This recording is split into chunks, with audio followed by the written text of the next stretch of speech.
প্যালেস্টাইনে যে যে ইয়ে করা হচ্ছে, হামলা করা হচ্ছে, তাতে বেশ কিছু অঞ্চল এখন পরিস্থিতি পেয়েছে, বিশেষ করে গাজা স্ট্রাইপের খান ইউনিস বলে একটা অঞ্চল আছে, আরেকটা অঞ্চল আছে সেটা হচ্ছে রাফা, এই রাফা ক্রসিং যেটা আছে, এটা এটা একটা আলোচিত একটা ইস্যু। তারপরে তোমার আরেকটা অংশ আছে সেটা হচ্ছে ওয়েস্ট ব্যাংক বা পশ্চিম তীর, এটা হচ্ছে প্যালেস্টাইনের ক্ষেত্রে। ইসরায়েলের রাশিয়া ইউক্রেন যুদ্ধের প্রেক্ষিতে দেখো তোমরা অনেকে নাম শুনবে ক্রিমিয়া, যেটা 2014 সালে রাশিয়া দখল করে নিয়েছে, সাম্প্রতিক ইস্যুগুলো 2014 সালে রাশিয়া দখল করে নিয়েছে। এটা এটা এটা বিশেষ পরীক্ষা আসছে, তোমাদের পরীক্ষা আসতে পারে। এরকম ভাবে আরো কিছু দনবাস অঞ্চলে কিছু জায়গা আছে, লোহানস, দোনেস, খেরসন, জাপরিজিয়া, এগুলো তোমাকে মোটামুটি পরীক্ষায় দিতে পারে যে এটা কোন অঞ্চলে অবস্থিত। শ্রীলঙ্কার হামবান্ত তো এটা গুরুত্বপূর্ণ, কিছু গুরুত্বপূর্ণ প্রণালী রয়েছে। প্রণালীগুলোর মধ্যে আসলে যেগুলো আছে, যেটা প্রণালী প্রণালী প্রণালীগুলোর মধ্যে যেটা আমি স্পেসিফিক করে দিচ্ছি, যেগুলো খুবই বেশি গুরুত্বপূর্ণ: বেরিং প্রণালী, তারপরে হচ্ছে বাবেল মানদেব প্রণালী, এরপরে হচ্ছে বাবেল মানদেব প্রণালী, তারপর হচ্ছে জিব্রাল্টার প্রণালী, বেরিং প্রণালী, বাবেল মানদেব প্রণালী, জিব্রাল্টার প্রণালী। তারপরে হচ্ছে যে তোমার যেগুলো হচ্ছে হরমুজ প্রণালী, তারপরে তোমার পক প্রণালী। তো তোমরা খেয়াল করছো যে আমি তোমাদেরকে ম্যাক্সিমাম সময়ে তোমাকে নোট আকারে পড়াই দিই ক্লাসে, ম্যাক্সিমাম স্লাইডে আমি কম যাই, কারণ এখানে এগুলো তো আমাদের বইয়ের মধ্যেও দেওয়া আছে। তারপরে স্লাইড থেকে তোমাদেরকে আমি দাগিয়ে দিব যে কোনগুলো গুরুত্বপূর্ণ। হরমোজ প্রণালী, পক প্রণালী, মালাক্কা প্রণালী, এগুলো কাকে কাকে যুক্ত করেছে, কাকে কাকে বিচ্ছিন্ন করেছে, এগুলো তোমাকে একটু পড়তে হবে। বসফরাস প্রণালী, এবং দুটো খাল আছে, একটা হচ্ছে সুয়েজ খাল, একটা হচ্ছে পানামা খাল, এবং অন্যান্য। এরপরে আরো কিছু আছে, এটা খুব অল্প সময়ের মধ্যে তোমাকে বলা মুশকিল। এরপরে যেটা তুমি বলতে পারো সেটা হচ্ছে আদার্স বা অন্যান্য। অন্যান্য, এই অন্যান্যর মধ্যে কি কি যায়? অন্যান্যর মধ্যে যেমন আছে বিভিন্ন দেশের ভৌগোলিক উপনাম বা উপনাম, যেমন কোন দেশকে নিশীথ সূর্যের দেশ বলা হয়? কমেন্ট করো তো দেখি। আমি তোমাদের কয়েকটা প্রশ্ন করছি, কমেন্ট করো, কোন দেশকে নিশীথ সূর্যের দেশ বলা হয়? কমেন্ট করো, কোন দেশকে নিশীথ সূর্যের দেশ বলা হয়? বাহ, খুব সুন্দর, খুব সুন্দর। না না না, জাপানকে বলে সূর্যোদয়ের দেশ। একটু খেয়াল করো, যারা নরওয়ের কথা বলেছো সঠিক আনসার দিয়েছো। নরওয়েকে বলা হয় নিশীথ সূর্যের দেশ। তারপর যদি যদি বলা হয় যে কোন দেশকে সূর্যোদয়ের দেশ বলা হয় বা ভূমিকম্পের দেশ বলা হয়, বলো তো দেখি। কোন দেশকে সূর্যোদয়ের দেশ বলা হয় বা ভূমিকম্পের দেশ? বা খুব সুন্দর, ভেরি গুড, ভেরি গুড, খুব সুন্দর। তোমরা অনেকে নাম বলছি না, সোহাগ সহ, হাসিবুর রহমান সহ, আবু সালেহ সহ সবাই আনসার করছো, সাবিনা সহ। আমি তোমাদের স্পেসিফিক নাম বলছি না। ইমরান জান্নাতুল নিমিতু কমেন্ট করছো, সানজিদা কমেন্ট করছো, সবাই। এটা হচ্ছে ভূমিকম্পের দেশ এবং সূর্যোদয়ের দেশ হচ্ছে জাপান, আর নিশীথ সূর্যের দেশ হচ্ছে তোমার নরওয়ে। আরেকটা কমেন্ট করো তো দেখি, যে কোন দেশকে তোমার হাজার হ্রদের দেশ বলা হয়? এটা খুবই গুরুত্বপূর্ণ একটা তথ্য, হাজার হ্রদের দেশ বলা হয়। হাজার হ্রদের দেশ বলা হয় কোন দেশকে? ফিনল্যান্ডকে। বাহ, খুব সুন্দর, ফিনল্যান্ডকে বলা হয় হাজার হ্রদের দেশ। Very good, very good. তারপর এরকম ভাবে আছে না যে কোন দেশকে হ্যাঁ, শান্ত সকালের দেশ কোরিয়া, এরকম অনেক তথ্য আছে। তারপর কোন দেশকে বলা হয় তোমার যেটি এরকম ভাবে যে অনেক তথ্য আছে। তো শ্বেত হস্তির দেশ, হ্যাঁ, সাদা হাতির দেশ বা শ্বেত হস্তির দেশ বলা হয় কাকে? বলো তো দেখি, শ্বেত হস্তির দেশ বা সাদা হাতির দেশ, জানো? এটা হচ্ছে থাইল্যান্ডকে বলা হয়। নাইম রহমান ভৌমিক, খুব সুন্দর, নয়ন ভৌমিক, হাসিবুর, থাইল্যান্ডকে। এরকম ভাবে উপনাম। তারপরে ভৌগোলিক নাম, ভৌগোলিক নাম। তারপরে যেমন নতুন পুরাতন নাম, নতুন পুরাতন নাম, পুরাতন নাম, এটা। তারপরে তারপরে তারপরে গুরুত্বপূর্ণ দেশগুলোর রাজধানী, রাজধানী। আসলে এই যে মুদ্রা মুদ্রা টুদ্রা এগুলো এখন আর পরীক্ষা আসে না। হ্যাঁ, এগুলো এখন বাচ্চাদের পড়ানো এখন হয়ে গেছে, এগুলো একটা এখন ছোট বাচ্চা বলতে পারে কোন দেশের মুদ্রা কি, বিষয় বৃত্তান্ত। এগুলো এখন খুব বেশি গুরুত্বপূর্ণ না। তারপরে তারপরে আমি লিখে দিচ্ছি রাজধানী মুদ্রা, তারপরে বিভিন্ন দেশের রাজনৈতিক ইতিহাস, বিভিন্ন দেশের ইতিহাস, বিভিন্ন দেশের ইতিহাস। এখন এগুলো তো আসলে তোমাদেরকে, এটাকে চারটিখানিক কথা যে আমি আমি বিসিএস ক্যাডার অফিসারদের পড়াচ্ছি, ভাইবা পড়াচ্ছি, আর তোমাদের পড়াতে গিয়ে আমি কিন্তু হিমশিম খেয়ে যাচ্ছি। এর অর্থটা কি? এর অর্থ হচ্ছে তোমাদেরকে এগুলো দাগিয়ে দেওয়া, স্পেসিফিক করে দেওয়া, সাজেশন করে দেওয়া, সিলেবাস করে দেওয়া। এটা খুব টাফেস্ট একটা ব্যাপার, এটা খুব সহজ একটা ব্যাপার না। আমি যে তোমাদেরকে বিভিন্ন দেশের বিভিন্ন দেশের ইতিহাস, বিভিন্ন দেশের ইতিহাস, তাহলে বিভিন্ন দেশের ইতিহাসটা কি? ধরো তোমাকে সিম্পল প্রশ্ন দিতে পারে যে যে যে সেটা হচ্ছে যে তোমার কৃতদাস প্রথাকে কেন্দ্র করে কোন দেশে গৃহযুদ্ধ হয়েছিল? কেউ কেউ বলতে পারো? বলো তো দেখে, একটা ইতিহাসের কথা বলি। কৃতদাস প্রথাকে কেন্দ্র করে কোন দেশে গৃহযুদ্ধ হয়েছিল? কোন দেশে গৃহযুদ্ধ হয়েছিল? বা কোন দেশে? আহ আমেরিকা। বাহ, খুব সুন্দর সোহাগ। তো তোমার এই প্রশ্নের উত্তর তুমি দিতে পারছো, মানে তুমি বুঝতেছো যে তোমার পড়াটা কত নয়ন ভৌমিক, তোমাদের পড়ার লেভেলটা কোন জায়গায়। খুব সুন্দর, খুব সুন্দর। এই যে আব্রাহাম লিঙ্কন সাহেব আমেরিকাতে যে কৃতদাস প্রথা বাতিল করতে চেয়েছিলেন, সেখানে সিভিল ওয়ার হয়েছে, এরকম তোমাকে প্রশ্ন দিতে পারে। তারপর দিতে পারে যে ভারত কবে স্বাধীনতা লাভ করেছে? 14 August, 15 August America. Sabina Yasmin, ঠিক আছে। ভারত স্বাধীনতা লাভ করেছে 1947 সালে 15 আগস্ট। হ্যাঁ, পাকিস্তান স্বাধীনতা লাভ করেছে 1947 সালে 14 আগস্ট। এটা পরীক্ষা দিতে পারে। তারপর তোমার দিতে পারে যে নেলসন ম্যান্ডেলা নামটি কোন দেশের সাথে জড়িত? বলো তো দেখি, নেলসন ম্যান্ডেলা কোন দেশের সাথে জড়িত নামটি? এটা হচ্ছে দক্ষিণ আফ্রিকা, সাউথ আফ্রিকা। এই সাউথ আফ্রিকার প্রথম কৃষ্ণাঙ্গ প্রেসিডেন্ট, এভাবে তোমাকে দিতে পারে। তারপরে কোন দেশে, মানে কোন ব্যক্তিকে মিসাইল ম্যান বলা হয়? তোমরা জানো যে এটা ভারতের একজন প্রেসিডেন্ট, তাকে মিসাইল ম্যান বলা হয়। হ্যাঁ, মিসাইল ম্যান বলা হয়। কোন দেশের প্রেসিডেন্টকে মিসাইল ম্যান বলা হয়? বলতে পারো? ভারতের প্রেসিডেন্ট। ভারতের সেই প্রেসিডেন্টের নাম কি যাকে মিসাইল ম্যান বলা হয়? এপিজে আব্দুল কালাম। এটা প্রশ্ন আসতে পারে। হিটলার কত সালে জার্মানির চ্যান্সেলর হয়েছিল? 1933 সালে। এটা পরীক্ষা আসতে পারে। এভাবে এই জন্য বিভিন্ন দেশের ইতিহাস, এগুলো হ্যাঁ 1933 সালে। এগুলো তো তোমার বিভিন্ন দেশের হিস্ট্রি। কিভাবে আসবে না আসবে এটা তো আসলে বলা মুশকিল। ক্লাস কখন স্টার্ট হয়েছে? ক্লাস স্টার্ট হয়েছে 2টার পরে। আজকে একটু টেকনিক্যাল ত্রুটির কারণে ক্লাসটা একটু দেরিতে শুরু হয়েছে, বা তোমরা অনেকে দেরিতে জয়েন করছো। বিভিন্ন দেশের ইতিহাস, হ্যাঁ।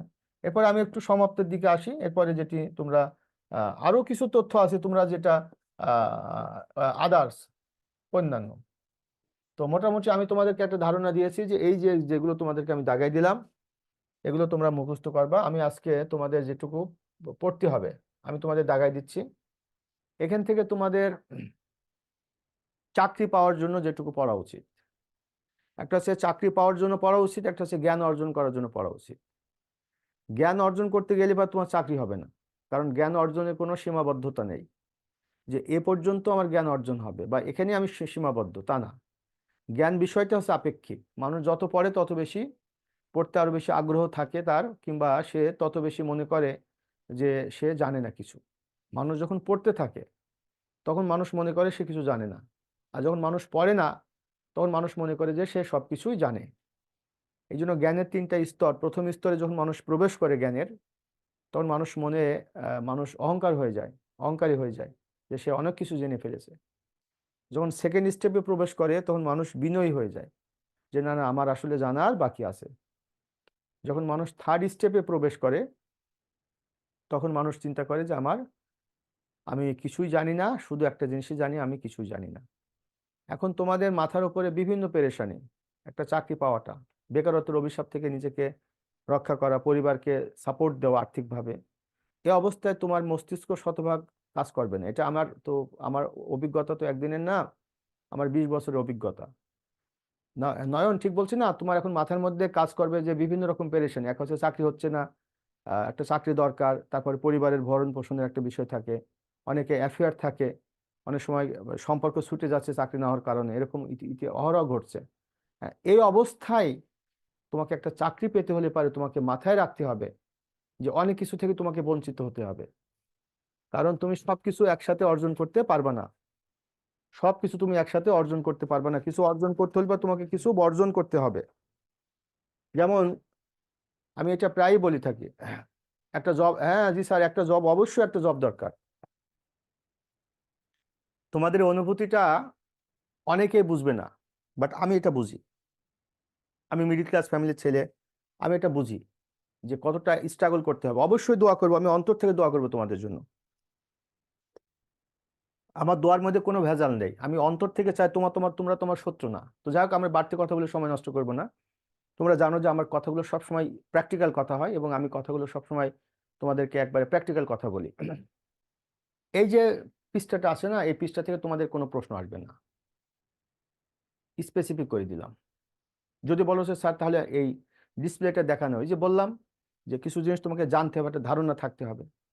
তাহলে এখন তোমাকে একটা বিষয় সম্পর্কে ধারণা রাখতে হবে, আবার কিছু বিষয় সম্পর্কে তোমাকে মুখস্থ করতে হবে। 4 তারিখে আছে সুপ্রিম কোর্টে, দেখো এই যে এই মেয়েটার চাকরি 4 তারিখে পরীক্ষা, তার মানে হ্যাঁ, এখন তার মাথায় তো এখন 4টা চাকরি পেতে হবে। এখন দেখো আমি তোমাদেরকে যেটা বলছি, এই যে পৃষ্ঠাটা থেকে শুধু এতটুকু আমরা মনে রাখতে পারি, এই দুটো তথ্য থেকে আমরা যেটা বুঝতেছি যে পৃথিবী সবসময় ঘুরে। এই পৃথিবী ঘুরছে বলে কিন্তু দিনের পরে রাত, আবার রাতের পরে দিন, আবার দিনের পরে রাত, এবার এটা হচ্ছে।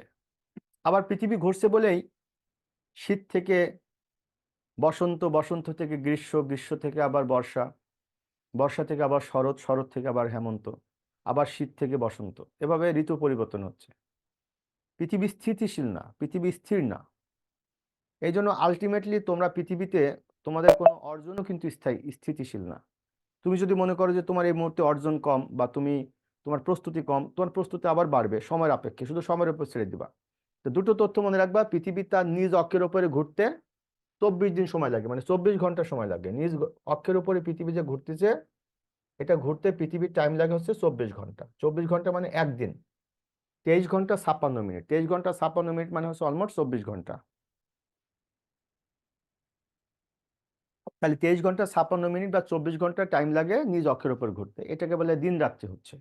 আর এই ঘোরাটাকে বলে আহ্নিক গতি। আহ্নিক গতি হচ্ছে যে পৃথিবী নিজ অক্ষের উপরে যে একবার ঘুরছে, আবর্তন করছে, তাতে 24 ঘন্টা সময় লাগছে। 23 ঘন্টা 56 মিনিট, 23 ঘন্টা 56 মিনিট অলমোস্ট 24 ঘন্টা। এই 24 ঘন্টা আচ্ছা আচ্ছা, আমাদের আবু সালে কমেন্ট করছে অনেকটা সহজে, থ্যাংক ইউ সো মাচ ভাই। আমি আসলে তোমাদের প্রতি বিশ্বাস করো, তোমরা বলি না, তোমরা হয়তো বলতে পারো স্যার আমাদেরকে ক্লাস নিচ্ছেন বলে কি আমার কথা বলছেন, তোমরা খেয়াল করে দেখো। আমি বিদ্যাবাড়িতে কিন্তু বিশেষ একটা দায়িত্ব আছে, হ্যাঁ। বিদ্যাবাড়ি যিনি কর্ণধার শ্রদ্ধেয় মুকুল স্যার, আমার খুব সম্মানিত এবং শ্রদ্ধাভাজন একজন ব্যক্তিত্ব। স্যার আসলে তোমাদের কাছ থেকে একটা কোর্স ফি নেন, যে সার্ভিসটা তোমাদেরকে দিচ্ছেন, এটা ব্যবসায়িক উদ্দেশ্যে না। এটা হচ্ছে তোমরা বাংলাদেশের বিভিন্ন প্রান্ত থেকে যে ছেলেমেয়েরা, তোমরা মেধাবী ছেলেমেয়েরা, প্রকৃত গাইডলাইনের অভাবে তোমরা ভুল পথে বা বিপদগামী হচ্ছ, তোমাদেরকে একটা করা। এই জন্য আমি আমার স্টুডেন্ট কিন্তু, আমার আমার যারা স্টুডেন্ট বিসিএস এর, তারা কিন্তু, আমি তোমাদেরকে আগেও বলছি, ডেপুটি সেক্রেটারি, অ্যাডিশন, তারপরে পুলিশের এসপি, এই পর্যায়ের স্টুডেন্ট কিন্তু আমার রয়েছে। 29তম বিসিএস থেকে আমি ভাইবা পড়াই। তো তোমরা সবাইকে আমি বলি, আমি সবাইকে বলি যে প্রত্যেকটা আমি বিসিএস স্টুডেন্টকে যখন পড়াই, তোমাদের যখন পড়াচ্ছি, যে দেখো যে তোমাদের একটা চাকরি দরকার, কারণ আমি বুঝি অনুভূতিটা। তো যাই হোক, আমি দেখো এই জন্য কিন্তু তোমাদেরকে অনেক জিনিস আমি কিন্তু কমিয়ে দিচ্ছি, যে না, এই জিনিসগুলো তোমার আপাতত দরকার নেই। সেকেন্ড কথা হচ্ছে যে পৃথিবী যে সূর্যের চারদিকে ঘুরতেছে, সূর্যকে কেন্দ্র করে পৃথিবী যে প্রদক্ষিণ করছে, এটাতে পৃথিবীর সময় লাগে অলমোস্ট 1 ইয়ার, অর্থাৎ 365 ডেজ, অর্থাৎ 365 দিন সময় লাগে। এটিকে বলে বার্ষিক গতি। তাহলে পৃথিবীর যে 1 বছরের গতি, এটিকে বলে বার্ষিক গতি। আর একদিনের গতি, এটিকে বলে আহ্নিক গতি। বার্ষিক গতির কারণে ঋতুর পরিবর্তন হয়, বার্ষিক গতির কারণে ঋতুর পরিবর্তন হয়। আর আহ্নিক গতির কারণে তোমার কি হয়, আহ্নিক গতির কারণে দিন রাত্রি হয়। তাহলে তোমার সিম্পল প্রশ্ন হতে পারে আহ্নিক গতির কারণে কি হয়, দিন রাত্রি হয়, বার্ষিক গতির কারণে তোমার ঋতু পরিবর্তন হয়। তাহলে বার্ষিক গতি কি, পৃথিবী সূর্যের চারদিকে ঘুরতে 1 বছর সময় লাগে, এই 1 বছর সময়কালকে বলে বার্ষিক গতি। আর নিজ অক্ষের উপরে পৃথিবীর ঘুরতে সময় লাগে তোমার একদিন বা 24 ঘন্টা, এটিকে বলে আহ্নিক গতি। আচ্ছা, আমার কাছে মনে হচ্ছে এর বাইরে আমাদের ডিসকাস করার কোনো দরকার নেই। এটা হচ্ছে টোটাল পৃথিবী। একটু মানচিত্রটা সম্পর্কে একটু ধারণা নাও, তোমাদের একটু ধারণা থাকতে হবে অ্যাটলিস্ট, কারণ তোমার তো লিখিত পরীক্ষা তোর মানচিত্র আঁকতে হবে না, কিন্তু একটু ধারণা পেতে হবে যে এই যে মহাদেশটি, স্পেসিফিক করে দিচ্ছি, এই মহাদেশটিকে বলা হয় দক্ষিণ আমেরিকা মহাদেশ, বা এর আরেকটি নাম হচ্ছে ল্যাটিন আমেরিকা মহাদেশ। আচ্ছা, হ্যাঁ, এখন ট্রাই করেন, হ্যাঁ। আচ্ছা, যাই হোক, এবং এই যে দেশটি, এই যে লম্বা একটা দেশ আছে, এই দেশটির নাম হচ্ছে চিলি। এই দেশটি হচ্ছে পৃথিবীর সবচেয়ে সরু রাষ্ট্র। তোমরা অনেকে জানবা পৃথিবীর সবচেয়ে সরু রাষ্ট্র বা সবচেয়ে চিকন রাষ্ট্র হচ্ছে চিলি। এটা দক্ষিণ আমেরিকা মহাদেশে অবস্থিত। এই দক্ষিণ আমেরিকা মহাদেশটির আরেকটি নাম কিন্তু ল্যাটিন আমেরিকা বা লাতিন আমেরিকা। এই মহাদেশে 12টি দেশ আছে। এত তথ্য তোমার জানার দরকার নেই, আমি তো এগুলো প্রচুর পড়াশোনা করছি, তোমাদের এত তথ্য জানার দরকার নেই, যতটুকু পরীক্ষা আসতে পারে। এরপরে এই যে মহাদেশটি, এই যে মহাদেশটি, এই মহাদেশটি হচ্ছে তোমার, এটা তোমার, এটা হচ্ছে উত্তর আমেরিকা মহাদেশ। সে উত্তর আমেরিকা মহাদেশের মধ্যে দেখবা যে যে কানাডা আছে, ইউএস এবং মেক্সিকো আছে। এই তিনটা অঞ্চলকে বলা হয় উত্তর আমেরিকা অঞ্চল। হ্যাঁ, সংক্ষেপে কানাডা, ইউএসএ, মেক্সিকো, উত্তর আমেরিকা অঞ্চল, তিনটা দেশ।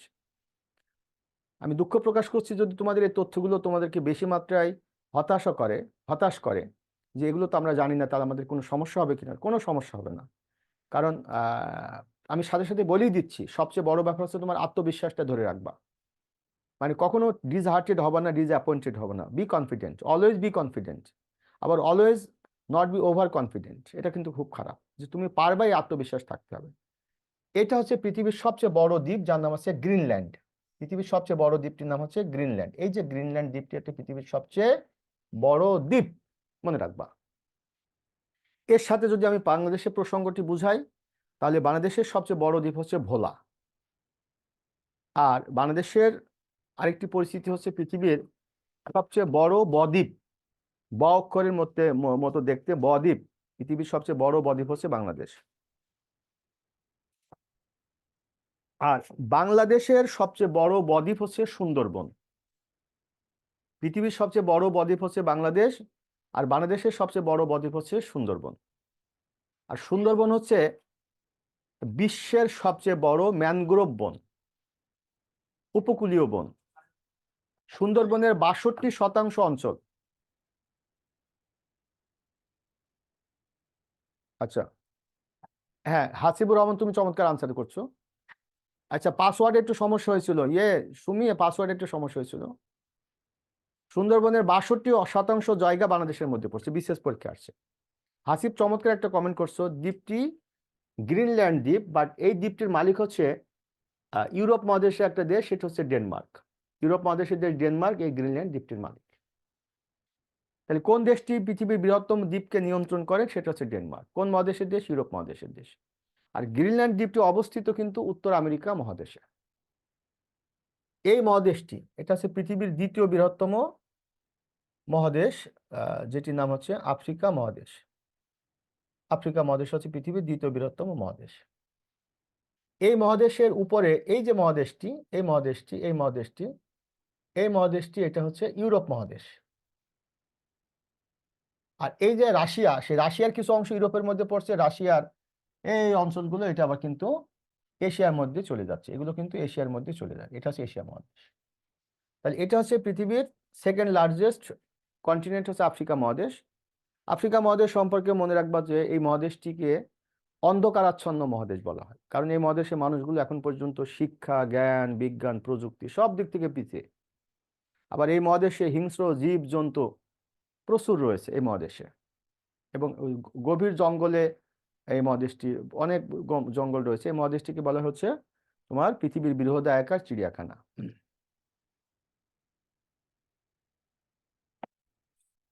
এরপরে এটা হচ্ছে সেই বিখ্যাত ভূমধ্য সাগর। ভূমধ্য সাগরটি হচ্ছে আফ্রিকা মহাদেশের উপরে, আর ইউরোপ মহাদেশের নিচে, আর এশিয়া মহাদেশের উপরে। এই সাগরটির নাম হচ্ছে ভূমধ্য সাগর। পৃথিবীর সবচেয়ে দূষিত সাগর হচ্ছে ভূমধ্য সাগর, কেননা সবচেয়ে বেশি সংখ্যক দেশ অবস্থিত ভূমধ্য সাগরের তীরে। রাশিয়া এশিয়ার মধ্যে, হ্যাঁ ঠিক বলছো হাসিব, তুমি সুন্দর কথা বলছো। রাশিয়ার ভৌগোলিক আয়তনটা এশিয়ার মধ্যে পড়ে, আর রাশিয়ার রাজধানী মস্কোটা ইউরোপের দিকে পড়ে। তাই রাশিয়া কিন্তু ইউরোপের দেশ, আবার রাশিয়া কিন্তু এশিয়ার দেশ। আর এক কথায় রাশিয়াকে বলা হয় আন্তঃমহাদেশীয় দেশ বা ট্রান্সকন্টিনেন্টাল স্টেট, বা এটিকে বলা হয়ে থাকে যে তোমার যেটিকে বলে ইউরেশিয়া, ইউরেশিয়া বলা হয়। আচ্ছা, এরপরে তোমার এটা হচ্ছে সেই বিখ্যাত খাল, যেটা লোহিত লোহিত সাগর, লোহিত সাগর, যেটি খাল বলতে লোহিত সাগর। এবং এখানে সে ইয়েমেন, যেখানে হুতিরা বসবাস করে, এবং এই লোহিত সাগরে বর্তমানে ঝামেলা হচ্ছে, হুতি বিদ্রোহীরা ইয়ে করতেছে, সেখানে ব্রিটিশ এবং আমেরিকা হুতি বিদ্রোহীদের উপর আন্দোলন আক্রমণ করতেছে। এখানে একটা প্রণালী আছে জানা হচ্ছে জিব্রাল্টার প্রণালী। এটার উপরে তোমাকে আমি 4-5টা ক্লাস নিতে পারি, ম্যাপের উপরে এত এত তথ্য আছে। বাট মাইন্ড ইট, তোমাকে একটা চাকরি পেতে হবে, এর উপর তোমার পিএইচডি করা লাগবে না। আমি শুধু তোমাকে একটা ধারণা দিচ্ছি। দিস ইজ আফ্রিকা মহাদেশ, ইউরোপ মহাদেশ। ইউরোপ মহাদেশ হচ্ছে 6th লার্জেস্ট কন্টিনেন্ট, 6ষ্ঠ বৃহত্তম মহাদেশ। আর এটা হচ্ছে এশিয়া মহাদেশ, এটা আয়তনে বৃহত্তম মহাদেশ, এশিয়া মহাদেশ। এশিয়া মহাদেশের মধ্যে যে এইটা এই অঞ্চলটা আছে, এটাকে বলা হয়েছে তোমার বে অফ বেঙ্গল। সেই বে অফ বেঙ্গলের উপরে আমাদের অবস্থানটি রয়েছে। এখানে যে মিয়ানমার, এই দেশটি মিয়ানমার, এই যে রাখাইন থেকে এখান থেকে ঝামেলাটা হচ্ছে, হ্যাঁ, এটা হচ্ছে মিয়ানমারের অবস্থান। এটা হচ্ছে পৃথিবীর সবচেয়ে ছোট মহাদেশ, that is continent of Oceania, previous name হচ্ছে অস্ট্রেলিয়া। সবচেয়ে ছোট মহাদেশ হচ্ছে এই ওশেনিয়া মহাদেশ, এবং এই মহাদেশটিকে বলে দ্বীপ মহাদেশ। এই মহাদেশটি দ্বীপ মহাদেশ বলা হয়, এবং এই মহাদেশটি হচ্ছে সবচেয়ে হ্যাঁ, ঠিক আছে। হ্যাঁ, হ্যাঁ, বে অফ বেঙ্গলটা কি? ও হ্যাঁ, হ্যাঁ সাবিনা, আমি তোমাকে কথা বলার সুযোগ দিচ্ছি। বে অফ বেঙ্গলটাকে বলা হয় বাংলায় বঙ্গোপসাগর, অর্থাৎ মানে মানে উপসাগর। উপসাগর ইংরেজি হচ্ছে বে, উপসাগর ইংরেজি হচ্ছে বে, বে মানে উপসাগর। আর এটা হচ্ছে বঙ্গ, বঙ্গ বলতে এটা হচ্ছে পশ্চিমবঙ্গ, এটা হচ্ছে পূর্ববঙ্গ, এটাকে বলে বঙ্গ। আর বঙ্গ ইংরেজি হচ্ছে বেঙ্গল, বেঙ্গল। এই জন্য এটিকে বলে বে অফ বেঙ্গল। বে অফ বেঙ্গল মানে বঙ্গোপসাগর, এটা হচ্ছে বঙ্গোপসাগর। এবং পৃথিবীর লার্জেস্ট বে হচ্ছে এই বঙ্গোপসাগর। তাহলে আর এখানে একটা মহাদেশ রয়েছে, যেটি পৃথিবীর আহ, পঞ্চম বৃহত্তম মহাদেশ, সেটির নাম হচ্ছে এন্টার্কটিকা মহাদেশ। এবং এই এন্টার্কটিকা মহাদেশের টোটাল আয়তনে 98% বরফে আবৃত। তো এই মহাদেশটিকে বলা হয় বরফাচ্ছন্ন মহাদেশ। তাহলে আমরা মহাদেশ সম্পর্কে একটু ধারণা পেলাম। একটা হচ্ছে বরফাচ্ছন্ন মহাদেশ, এন্টার্কটিকা মহাদেশ। আবার এন্টার্কটিকা মহাদেশে জনসংখ্যা বাস করতে পারে না, কারণ এত বেশি বরফ। সে কারণে এই মহাদেশটিকে উপমা দিয়ে, মানে এটাকে বলা হয়ে থাকে যে সেটি হলো জনশূন্য মহাদেশ। এন্টার্কটিকা মহাদেশটা হচ্ছে জনশূন্য মহাদেশ, অর্থাৎ সবচেয়ে কম জনসংখ্যা বাস করে এন্টার্কটিকা মহাদেশে। সবচেয়ে বেশি জনসংখ্যা বাস করে এশিয়া মহাদেশে। কেননা এশিয়া মহাদেশে দুটো দেশ, ভারত হচ্ছে পৃথিবীর লার্জেস্ট পপুলাস স্টেট, চীন হচ্ছে পৃথিবীর সেকেন্ড লার্জেস্ট পপুলাস স্টেট। সবচেয়ে বেশি জনগোষ্ঠী বাস করে ভারতে এই মুহূর্তে, তারপর দ্বিতীয় জনগোষ্ঠী বাস করছে চীনে। এই দুটা দেশের কারণে এশিয়া মহাদেশ হচ্ছে জনসংখ্যার সবচেয়ে বড় মহাদেশ। এই বিষয়টা একটু মাথায় রাখতে হবে। আর হলো সবচেয়ে কম জনগণ বাস করে হচ্ছে এন্টার্কটিকা মহাদেশে, সবচেয়ে কম জনগণ বাস করে এন্টার্কটিকা মহাদেশে। আচ্ছা, এরপরে হলো এই তথ্যটি মনে রাখবা। আর ওশেনিয়া মহাদেশ, যেটি আগে বুঝাইছি, ওশেনিয়া মহাদেশের পূর্ব নাম ছিল অস্ট্রেলিয়া মহাদেশ। এখন দেশের নাম আছে অস্ট্রেলিয়া। এটা আয়তনের সবচেয়ে বড় ছোট মহাদেশ। আর সবচেয়ে বড় মহাদেশ আয়তনে, সেটা হচ্ছে এশিয়া মহাদেশ। এটা আরো অনেক তথ্য আছে, তোমাদেরকে মানচিত্র আমি খুব সংক্ষিপ্ত করছি, কারণ এগুলো তোমার এত বিশদ পড়ালে পারে। আচ্ছা, এগুলো তোমার পড়ার দরকার নেই। এই যে দেশগুলো আছে, এগুলো মোটামুটি একটু ধারণা তুমি পেয়েছো একটু মনে রাখবা। যে এই যে এশিয়া মহাদেশ, সেই এশিয়া মহাদেশের দেশগুলোর মধ্যে আয়তনে বৃহত্তম দেশটির নাম কি? সেটা হচ্ছে চায়না। এশিয়া মহাদেশের দেশগুলোর মধ্যে আয়তনের সবচেয়ে ছোট দেশ কোনটি? সেটি হচ্ছে মালদ্বীপ। এশিয়া মহাদেশের দেশগুলোর মধ্যে আয়তনে বৃহত্তম দেশ হচ্ছে চীন। এশিয়া মহাদেশের দেশগুলোর মধ্যে আয়তনে ক্ষুদ্রতম দেশ হচ্ছে মালদ্বীপ। সিম্পল প্রশ্ন হতে পারে, মালদ্বীপ কোন মহাদেশের দেশ? এশিয়া মহাদেশের দেশ। চীন কোন মহাদেশের দেশ? এশিয়া মহাদেশের দেশ। এরপর আফ্রিকা মহাদেশ। এই আফ্রিকা মহাদেশের দেশগুলোর মধ্যে আয়তনে বৃহত্তম দেশের নাম কি? আলজেরিয়া। আর আয়তনে ক্ষুদ্রতম দেশের নাম হচ্ছে সিসেলিস। আফ্রিকা মহাদেশের দেশগুলোর মধ্যে আয়তনে বৃহত্তম দেশ হচ্ছে আলজেরিয়া, আয়তনে ক্ষুদ্রতম দেশ হচ্ছে সিসেলিস। বৃহত্তম দেশ আলজেরিয়া, ক্ষুদ্রতম দেশ হচ্ছে সিসেলিস। উত্তর আমেরিকা মহাদেশের দেশগুলোর মধ্যে আয়তনে বৃহত্তম দেশ হচ্ছে কানাডা। তবে সেন্ট কিটস অ্যান্ড নেভিস এটি খুব বেশি গুরুত্বপূর্ণ আমি মনে করি না, কারণ আমি তোমাদেরকে যেগুলো পড়াচ্ছি বা দাগিয়ে দিচ্ছি, এত ডিটেল প্রশ্ন আসবে না।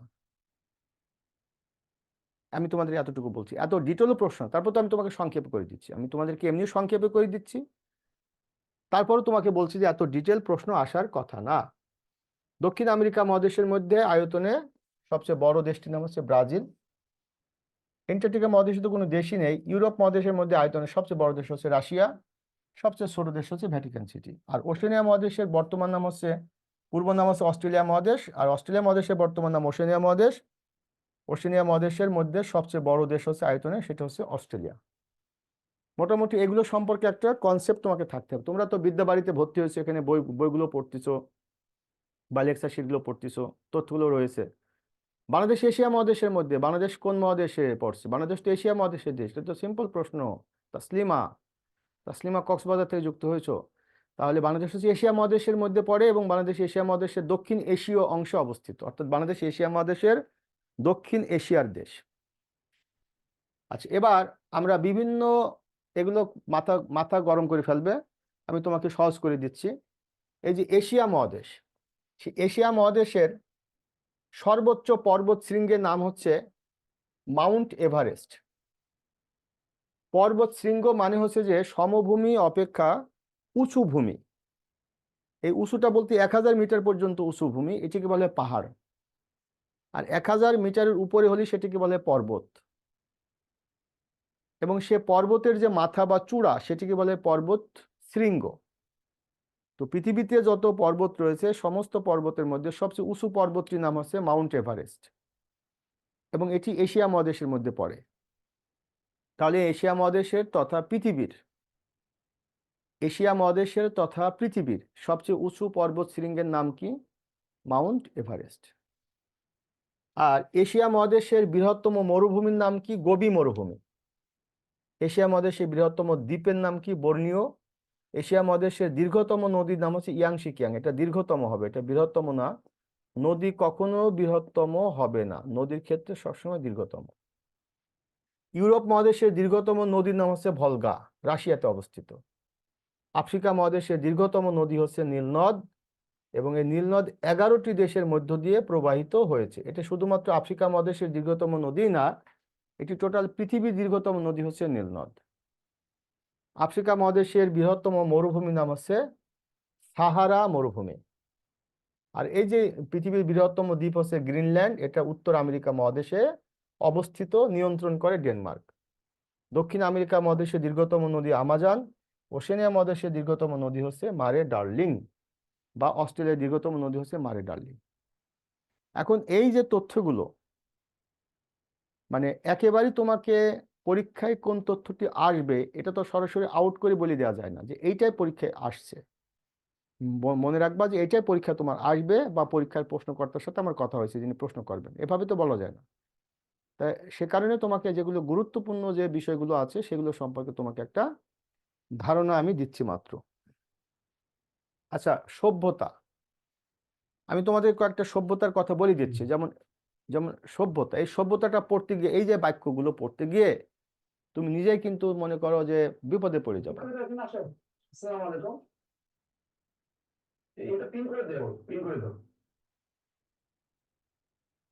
হ্যালো, কথা বলছো কে? হ্যাঁ, এরকম হলো।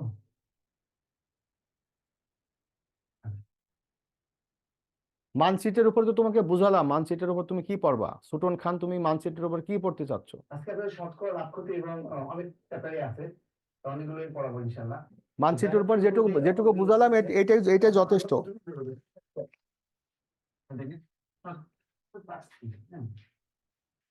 আপনার মানে কি? 100 মানে ভাগ, তাই না? তার মানে 100 ভাগ আছে, তার মানে এটা বলতে হচ্ছে তো 1/100। তার মানে 100 তো কত লিখতে পারলাম, হ্যাঁ? এই পার্সেন্ট বলতে তাহলে কি হচ্ছে 1/100। পার্সেন্ট বলতে 1/100, এর মানে কিন্তু 100, বুঝতে পারছেন? তার মানে হচ্ছে ভাগ, তাহলে 100 ভাগ করতে হবে। তো তাহলে এই পার্সেন্ট বলতে হচ্ছে 100 ভাগ আর কি। তো এটা আমরা জেনে রাখি।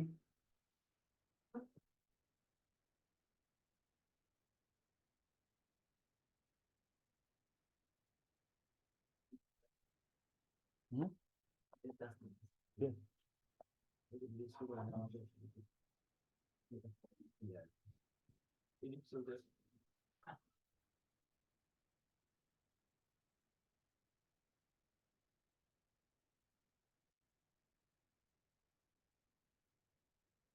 আচ্ছা, যেখানে আমি ছিলাম, এই যে স্টেটমেন্টগুলো,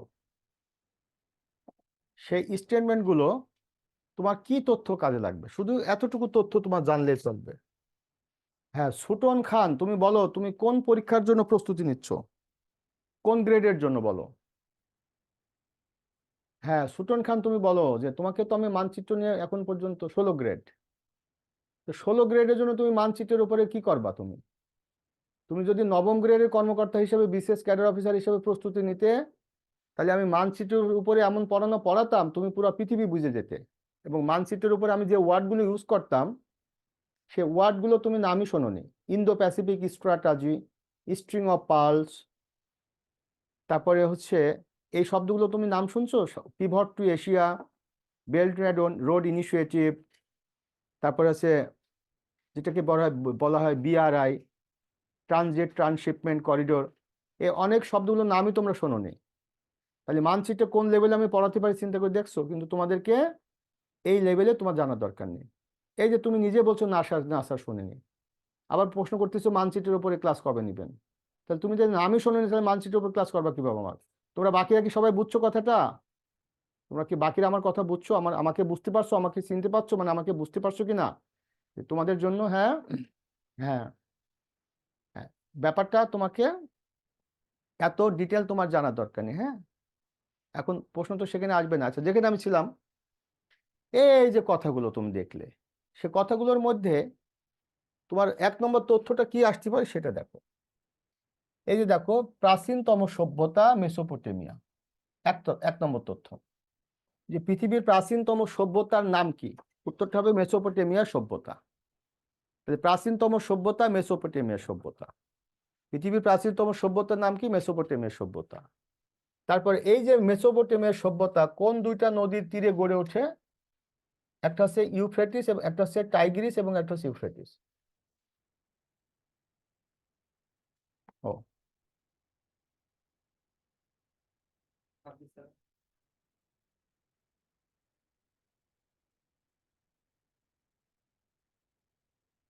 তাহলে এখান থেকে তোমার দুটো তথ্য, কোন 2টা নদীর তীরে গড়ে ওঠে, একটা হচ্ছে টাইগ্রিস এবং একটা হচ্ছে ইউফ্রেটিস নদীর তীরে গড়ে ওঠে। তারপর 3 নম্বর একটা তথ্য মনে রাখবা, এখন যে দেশটি হচ্ছে ইরাক, সে ইরাকের পূর্ব নাম ছিল মেসোপটেমিয়া। এই 3টা তথ্য বাদে বাকি কথাগুলো তোমার কাছে,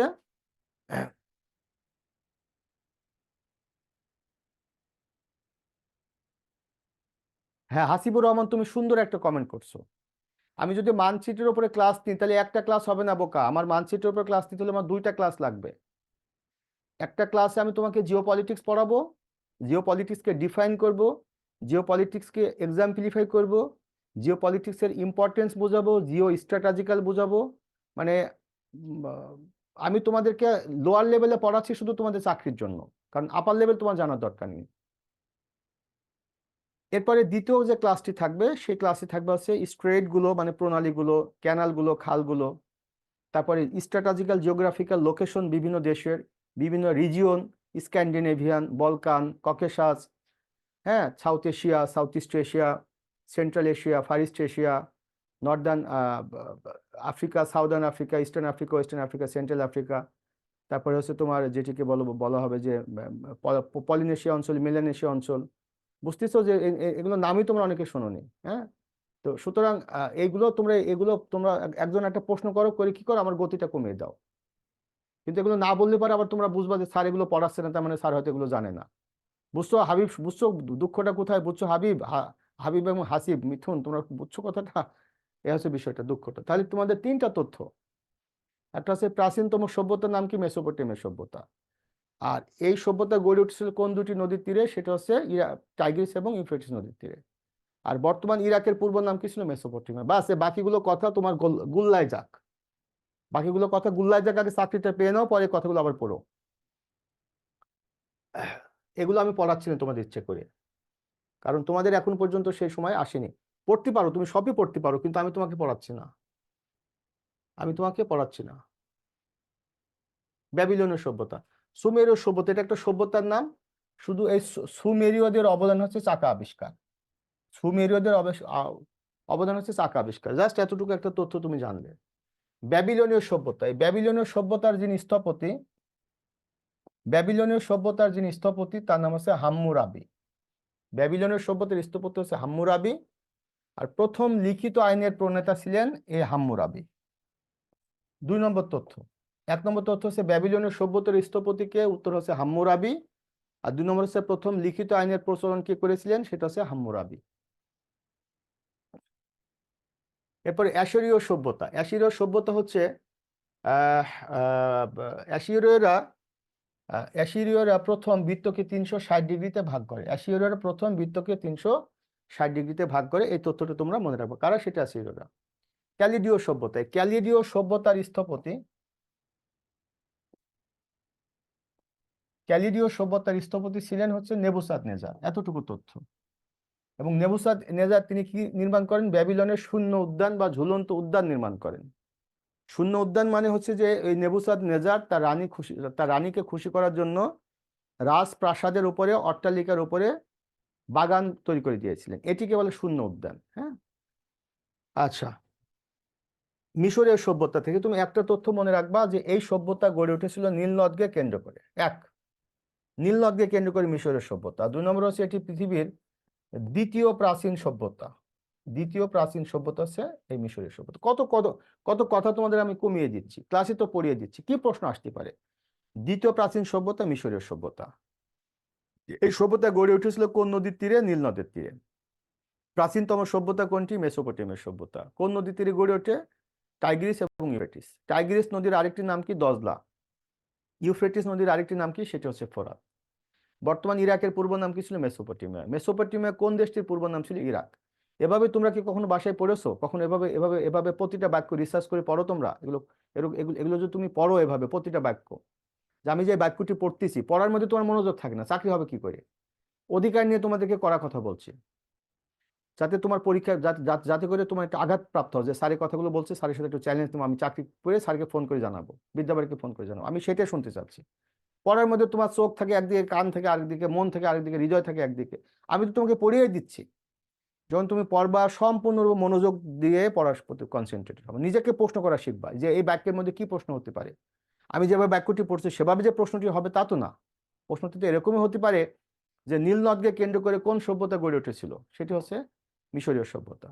কিংবা মিশরীয় সভ্যতা কোন নদকে কেন্দ্র করে গড়ে ওঠে? নীল নদকে কেন্দ্র করে। পৃথিবীর দ্বিতীয় দ্বিতীয় প্রাচীন সভ্যতা কোনটি ছিল? মিশরীয় সভ্যতা। এভাবে তুমি প্রত্যেকটা তথ্য থেকে 3 থেকে 4 রকম প্রশ্ন করা শিখবা। যেমন এবারে প্রাইমারি সেকেন্ড ধাপে একটা প্রশ্ন আসছে যে ওআইসির প্রধান কার্যালয় কোথায় অবস্থিত। দেখো পেঁচাই দিল প্রশ্নটি। আমরা ওআইসির হেডকোয়ার্টার জানতাম, ওআইসির সেক্রেটারিয়েট জানতাম, মানে সদর দপ্তর এবং সচিবালয় হিসেবে জানতাম জেদ্দা অবস্থিত। কিন্তু প্রশ্নের পেঁচাই দিয়েছে প্রধান কার্যালয়, মানে হচ্ছে হেড অফিস। তাহলে এভাবে যদি প্রশ্নটি দেয় তাহলে অনেকে তো হোঁচট খাবে। আর যদি প্রশ্নটি আরো কঠিন ভাবে দেয় যে ওআইসির দাপ্তরিক কার্যক্রম পরিচালিত হয় কোন দেশ থেকে, এটা তো আরেকটা আরেকটা আরেকটা প্যাঁচানোর জিনিস। দাপ্তরিক শব্দটির মানে কি? দপ্তর থেকে দাপ্তরিক, অফিস থেকে অফিসিয়াল। অফিস কোন জায়গা থেকে পরিচালিত হয়? দেখো কিভাবে পেঁচাই দিচ্ছে। যদি সিম্পল তোমার প্রশ্ন আসে তাহলে তো বেঁচে গেলে, কিন্তু তোমাকে এইভাবে চিন্তা করে পড়তে হবে। সিন্ধু সভ্যতা। এত কথা কি তোমার মনে থাকবে? এত কথা কি পরীক্ষা আসবে? জাস্ট এই 1921 হচ্ছে একটা ইনফরমেশন। কি হবে এটা? এই সভ্যতাটা আবিষ্কৃত হয়। আর 2 নম্বর হচ্ছে যে এই সভ্যতা কোন নদীর তীরে গড়ে ওঠে? সিন্ধু নদীর তীরে গড়ে ওঠে। তাই এটা হচ্ছে সিন্ধু সভ্যতা। এই সভ্যতার মানে দুটি নিদর্শন হচ্ছে, একটা হচ্ছে মহেঞ্জোদারো এবং আরেকটা হচ্ছে হরপ্পা। একটা হচ্ছে মহেঞ্জোদারো এবং একটা হচ্ছে হরপ্পা। এটা দুটি সিন্ধু সভ্যতা নিদর্শন। এটা কোন দেশে অবস্থিত? মহেঞ্জোদারো এবং হরপ্পা পাকিস্তানে অবস্থিত। এই মহেঞ্জোদারো এবং হরপ্পা কবে আবিষ্কৃত? 1922 সালে। দেখো আমি তোমাকে স্পেসিফিক করে দিচ্ছি। এভাবে তোমরা প্রত্যেকটা তোমার বাসায় যে বইটি আছে, এভাবে লাল কালি দিয়ে বইটি যদি এভাবে দাগিয়ে দাগিয়ে পড়ো, যে আমার এতটুকু তথ্য, এইটা এটা তথ্য, মনোযোগ সহকারে পড়ো, দেখবা যে 1 ঘন্টা তোমার 4 ঘন্টার পরে মুখস্থ হয়ে যাবে। আচ্ছা, পার্সিয়ান হিব্রু সভ্যতা। এখান থেকে আমি একটা তথ্য পাচ্ছি। হিব্রু সভ্যতা হচ্ছে এটা যে জেরুজালেম নগরী, সেই জেরুজালেম নগরীকে কেন্দ্র করে হিব্রু সভ্যতার বিকাশ ঘটে। হিব্রু সভ্যতার বিকাশ ঘটে জেরুজালেম নগরীকে কেন্দ্র করে।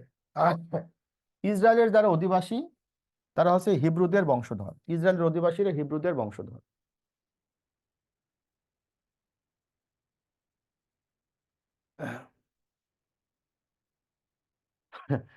এরকম একটা ক্লাস। আরে বাবা, আমি তোমাদের যা পড়াবো তাতে তোমরা নিশ্চিত থাকো আল্লাহর রহমতে এই সাইকোলজিটা আমার মধ্যে রয়েছে। তোমাদের আমি যাই পড়াবো সেটা তোমাদের ভালো লাগবে। এটা আমি বাড়তি কথা বলছি না, এটা তোমরা বিশ্বাস করো কিনা। আমি যদি তোমার বাংলাদেশ অ্যাফেয়ার্সটা যদি পড়াই, তা তোমাকে আমি সুন্দর করে বুঝিয়ে দিতে পারি যে তোমার কতটুকু দরকার, কিন্তু আমার তো আসলে টাইম থাকতে হবে। হ্যাঁ মানে, হ্যাঁ যাই হোক, তো যেটা আমি তোমাকে বলছিলাম, এটা খুব গুরুত্বপূর্ণ সভ্যতা না, গ্রিক সভ্যতা। এর মধ্যে দেখো, হ্যাঁ আমাদের নাইম, জি স্যার, এখানে শুধু একটা বাক্য আমরা পাচ্ছি, গ্রিস।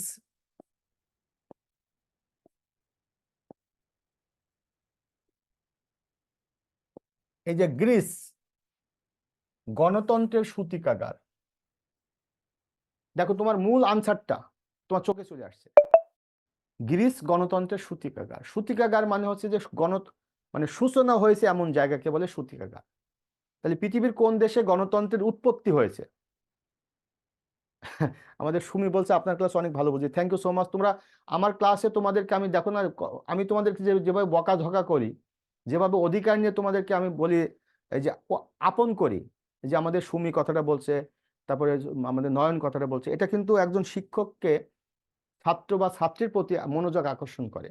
এই কথাগুলো তোমাকে আজকে আমি বললাম। প্রত্যেকটা ক্লাসে আমি প্রতিটা স্টুডেন্টকে, আমার ক্লাস করলে কেউ কেউ বলে না যে, মানে মনে করে না যে স্যারের সাথে আমাদের অনেক মানে মানে একদম নতুন সম্পর্ক। সম্পর্কটা মনে অনেক পুরনো সম্পর্ক। প্রথমে আমি তোমাকে সাইকোলজিক্যালি কি করি, আমার প্রতি তোমাদের কেন্দ্রীভূত করি, করার পরে তোমাকে আমি কনভিন্স করি, তোমাকে আমি পারসুয়েট করি, করে তোমাকে লজিক্যালি বুঝাই। দেখো, হ্যাঁ, থ্যাংক ইউ সো মাচ মিথুন। আরে দৌড়বকে আমাদের মহিউদ্দিন কমেন্ট করছে বেস্ট টিচার বিদ্যাবাড়ি, বিদ্যাবাড়ি প্রতিটা টিচারই বেস্ট টিচার। কিন্তু আমি তোমাদেরকে অধিকার নিয়ে কথা বলি, দেখো না তোমাদের আঘাত দিয়ে কথা বলি যে তুমি চাকরি পাবা কিভাবে, এই কথার মাধ্যমে মাধ্যমে তোমাকে কিন্তু আঘাত দিয়ে কথা বলি না। তোমাকে আমি আমি তোমাকে একমাত্র আমি জানিনি, আমি তোমাদেরকে শুধু তুমি করে বলি। এখানে প্রত্যেকটা কোর্সের টিচারকে স্টুডেন্টকে আমি তুমি করে বলি, কারণ এটা হচ্ছে আপন করে নেওয়া এটাকে। যাই হোক, তোমাদের সাথে ক্লাস তো আমার আরো হবে, দেখা হবে ইনশাল্লাহ, ক্লাস তো সবসময় হতে থাকবে ইনশাল্লাহ। একদিনে যে সব পেয়ে যাবা তা তো না। তো এই যে এতগুলো কথাকে আমার কাজে লাগবে লাগবে না। আচ্ছা যাই হোক, আমাদের সাবিনী ইয়াসমিন, থ্যাংক ইউ। এবার এখান থেকে দেখো, এই যে এই যে গ্রিক সভ্যতা, তাহলে গ্রিক সভ্যতা দিয়ে আমি কি পড়তেছি? গ্রিক সভ্যতা দিয়ে আমরা পড়তেছি ছোট ছোট নগর রাষ্ট্র গড়ে উঠেছিল। তাহলে সিম্পল একটা বাক্য, যে কোন সভ্যতায় ছোট ছোট ছোট ছোট নগর নিয়ে একটা রাষ্ট্র গঠিত হয়েছিল, ছোট ছোট নগর নিয়ে একটা রাষ্ট্র গঠিত হয়েছিল, সেটা হচ্ছে গ্রিক সভ্যতা। আর গ্রিসকে বলা হয় গণতন্ত্রের সূতিকাগার। সূতিকাগার শব্দটির অর্থ হচ্ছে সূচনা হয়েছে বা উৎপত্তি হয়েছে এমন জায়গা। তাহলে গণতন্ত্রের উৎপত্তি হয়েছে কোন দেশে, প্রশ্নটি এভাবে আসতে পারে। গণতন্ত্রের সূত্রপাত হয়েছে কোন দেশে, এটা আসতে পারে। গণতন্ত্র নামক শাসন ব্যবস্থার ধারণা কোথায়, কোন দেশ থেকে এসেছে, গ্রিস থেকে এসেছে। তাহলে তুমি একটা শব্দের অর্থ যদি বিভিন্নভাবে বোঝার চেষ্টা করো, তাহলে তোমার প্রশ্ন করে তোমাকে ফাঁকি দিতে পারবে না। অনেক সময় প্রশ্নের উত্তরটা না, যেমন আমেরিকার প্রেসিডেন্টের নাম কি, জো বাইডেন। এই তথ্যটিকে তোমাকে আমি কিভাবে বোঝাতে পারি, তথ্য তো একটাই, আমেরিকার প্রেসিডেন্ট। এতটুকু হয়তো বোঝাতে পারি জো বাইডেনকে আমেরিকার প্রেসিডেন্ট, বা আমেরিকার প্রেসিডেন্টকে জো বাইডেন, বা এতটুকু বোঝাতে পারি আমেরিকার সরকার প্রধানকে জো বাইডেন, রাষ্ট্রপ্রধানকে জো বাইডেন। এর বেশি তো আমি তোমাকে বোঝাতে পারি না। কিন্তু এই জন্য তোমাকে পড়ার মধ্যে তোমাকে কি আনতে হবে জানো, পড়ার মধ্যে তোমাকে নিজে প্রশ্ন করা শিখতে হবে। আচ্ছা, আমরা শেষের দিকে চলে আসছি। এই তথ্যগুলো খুবই গুরুত্বপূর্ণ, এটা এটা বাদ দেওয়ার কোনো সুযোগ নেই। গণতন্ত্রের সূতিকাগার গ্রিস, প্রাচীনতম গণতন্ত্র প্রচলিত আছে যুক্তরাজ্যে, সর্ববৃহৎ গণতান্ত্রিক দেশ ভারত।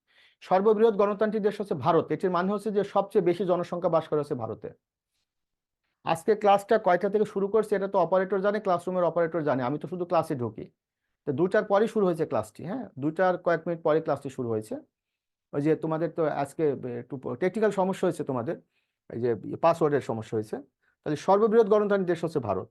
আচ্ছা, এরপরে যে তথ্য, এগুলো এগুলো কোনো দরকার নেই, এগুলো কোনো দরকার নেই। এই যে মহাদেশগুলো, এখান থেকে তোমার এই তথ্যগুলো গুরুত্বপূর্ণ। যে তোমাদের আগে বলেছিলাম, জনসংখ্যা বৃহত্তম মহাদেশ এশিয়া মহাদেশ, জনশূন্য মহাদেশ অ্যান্টার্কটিকা মহাদেশ, বর্তমানে জাতিসংঘের সদস্য দেশ 193টি, স্বাধীন দেশ 195টি। এই তথ্যগুলো তোমার গুরুত্বপূর্ণ, এগুলো তোমাদের লেখাবো। সর্বশেষ স্বাধীন দেশ হচ্ছে দক্ষিণ সুদান। এটা 9 জুলাই 2011 স্বাধীন হয়েছে সুদানের কাছ থেকে, সুদানের কাছ থেকে স্বাধীন হয়েছে। জাতিসংঘের সর্বশেষ সদস্য দেশও দক্ষিণ সুদান, 14 জুলাই জাতিসংঘের সদস্য হয়েছে। জাহেদ, জাহেদ, একটু আসো তো বাবা। আচ্ছা, 5 মিনিট পর আমি ছেড়ে দেবো, তুমি একটু বসো। আচ্ছা, এরপরে আছে আয়তনে বিশ্বের বৃহত্তম দেশ হচ্ছে রাশিয়া, এটা খুবই গুরুত্বপূর্ণ তথ্য। আর আয়তনে আয়তনে বিশ্বের বৃহত্তম মুসলিম দেশ হচ্ছে কাজাকিস্তান, আর জনসংখ্যায় বিশ্বের বৃহত্তম মুসলিম দেশ হচ্ছে ইন্দোনেশিয়া। জনসংখ্যায় বিশ্বের বৃহত্তম মুসলিম দেশ হচ্ছে ইন্দোনেশিয়া। ইন্দোনেশিয়া, এটা হচ্ছে জনসংখ্যা। আয়তনে ক্ষুদ্রতম মুসলিম দেশ হচ্ছে মালদ্বীপ। আর আয়তনে ক্ষুদ্রতম দেশ হচ্ছে ভ্যাটিকান সিটি। ক্ষুদ্রতম দেশ বলতে এই জায়গায় একটা প্রশ্নটি, আয়তনে বিশ্বের, আয়তনে বিশ্বের, ওই যে একে একটু দাও তো বাবা, ওই যে সাবিনা ইয়াসমিনকে একটু দাও, কথা বলতেছে। আয়তনে বিশ্বের ক্ষুদ্রতম দেশ হচ্ছে ভ্যাটিকান সিটি। এভাবে আমি তোমাদেরকে সর্বশেষ যে তথ্যটি তোমাকে বলছি, পৃথিবীতে দুইটা দেশের সাথে সবচেয়ে বেশি সীমান্ত আছে, একটা চীন এবং একটা হচ্ছে রাশিয়া। আচ্ছা, আর দুইটা দেশকে বলে ছিদ্রায়িত রাষ্ট্র, একটা হচ্ছে ইটালি, একটা হচ্ছে দক্ষিণ আফ্রিকা। ছিদ্রায়িত রাষ্ট্র বলতে ইতালির মধ্যে দুইটা রাষ্ট্র আছে, একটা ভ্যাটিকান সিটি, একটা সান মেরিনো। আর দক্ষিণ আফ্রিকার মধ্যে একটা রাষ্ট্র হচ্ছে লেসোথো এবং একটা রাষ্ট্র হচ্ছে সোয়াজিল্যান্ড। আচ্ছা, এরপরে এই তথ্যটা খুবই গুরুত্বপূর্ণ। পৃথিবীর উত্তরে নগরী হচ্ছে হ্যামারফেস্ট, নরওয়ে অবস্থিত। দক্ষিণে নগরী হচ্ছে পুয়ের্তো উইলিয়াম, এটা চিলিতে অবস্থিত। আর পৃথিবীর উচ্চতম রাজধানী নাম হচ্ছে লাপাজ, যেটি বলিভিয়াতে অবস্থিত। আর দুই মহাদেশে অবস্থিত একটা নগরী, সেটা হচ্ছে ইস্তানবুল। এগুলো খুবই গুরুত্বপূর্ণ তথ্য, মানে এগুলোকে তুমি বাদ দিতে পারবে না। আচ্ছা, এগুলো খুব বেশি গুরুত্বপূর্ণ না, এটা একবার তোমার দাগাইছি। এটা হচ্ছে যেটা ক্ষুদ্রতম রাজধানী, পৃথিবীর ক্ষুদ্রতম রাজধানী হচ্ছে ভ্যাটিকান সিটি, কারণ দেশটি তো সবচেয়ে ক্ষুদ্র। আর পৃথিবীর বৃহত্তম প্রাচীর হচ্ছে, আচ্ছা আমার এখন একটা ক্লাস স্টার্ট হবে চীনের মহাপ্রাচীর, তোমাদের কাজকে আমি এ পর্যন্ত রাখবো। তো আর এই যে তথ্যগুলো আছে, সেটা হচ্ছে যে বৃহত্তম বদ্বীপ এটা বাংলাদেশ, শীতলতম স্থান হচ্ছে ভারখয়ানাস। তো এভাবে তোমরা যেগুলো আছে আমি তোমাদেরকে যেটা সংক্ষেপে করে দিলাম, এগুলো তোমরা এভাবে মুখস্থ করো। বলো একটু সাবিনা ইয়াসমিন, তোমার কাছে একটু শুনতে চাচ্ছি। বলো। আমি আমি এখনই আমি নতুন একটা ক্লাস করব। আসসালামু আলাইকুম স্যার। ওয়ালাইকুম আসসালাম, বলো। স্যার, আমি হচ্ছে 4 তারিখে আমার সুপ্রিম কোর্টে পরীক্ষা আছে, তো আচ্ছা হচ্ছে কম্পিউটার অপারেটর টাইপিং, তো শুধু কি টাইপিংই নিবে স্যার? মানে ওখানে শুধু লেখা আছে অ্যাডমিট কার্ডে যে টাইপিং, বাংলা টাইপিং হবে। আচ্ছা, ওইটাই ওখানে বেশি ফোকাস করবে। আর তাছাড়া হয়তো তোমাকে সিম্পল প্রশ্ন করতে পারে, যেটা তুমি মোটামুটি আনসার করতে পারবা। হয়তো একদম সিম্পল টাইপের প্রশ্ন করতে পারে, তোমার হয়তো অ্যাটর্নি জেনারেল সম্পর্কে প্রশ্ন করতে পারে। রাষ্ট্রের প্রধান আইনজীবীকে কি বলা হয়? Attorney general. বাংলাদেশের সর্বোচ্চ আদালতের নাম কি? Supreme court. সুপ্রিম কোর্টে কয়টি বিভাগ? দুইটি বিভাগ, একটা হাইকোর্ট বিভাগ, একটা আপিল বিভাগ। এভাবে হ্যাঁ। তোমাকে প্রশ্ন করতে পারে। এটা বাংলাদেশ নিয়ে প্রশ্ন করতে পারে। তারপরে আন্তর্জাতিক নিয়ে একদম সাম্প্রতিক সিম্পল প্রশ্ন করতে পারে, যে হামাস কোন দেশের সংগঠন, যেটা সাম্প্রতিক যেটা হচ্ছে। তাছাড়া আমার কাছে মনে হয় না যে যে তথ্যগুলো তুমি পড়ছো, মানে টু বি ফ্রাঙ্ক, এই তথ্যগুলো তোমার এই চাকরির জন্য খুব বেশি গুরুত্বপূর্ণ, এটা আমি মনে করি না। মানে তোমাকে আমি সহজ করার জন্য বলছি, তুমি আবার ভেবে না যে স্যার আমাকে পড়তে নিরুৎসাহিত করছে। না, আমি তোমার জন্য, তোমার বিপদ থেকে বাঁচার জন্য আমি বলছি। আমি দেখো তোমার চাকরি পরীক্ষার পরে তুমি দেখো যে যেগুলো পড়াচ্ছে সেগুলো তোমার পরীক্ষা আসবে না, তখনই আমার উপর তোমার একটা আস্থা তৈরি হবে। আচ্ছা ঠিক আছে, সবাই ভালো থেকো। ইনশাল্লাহ আগামীতে আবার আরো কথা হবে। আজকে ক্লাসটা একটু একটু টেকনিক্যাল সমস্যা হয়েছে, তোমাদের আরো সামনে পড়াবো। এখন আমার একটা ক্লাস স্টার্ট হবে। ভালো থেকো, আসসালামু ঠিক আলাইকুম। আছে, আসসালামু আলাইকুম।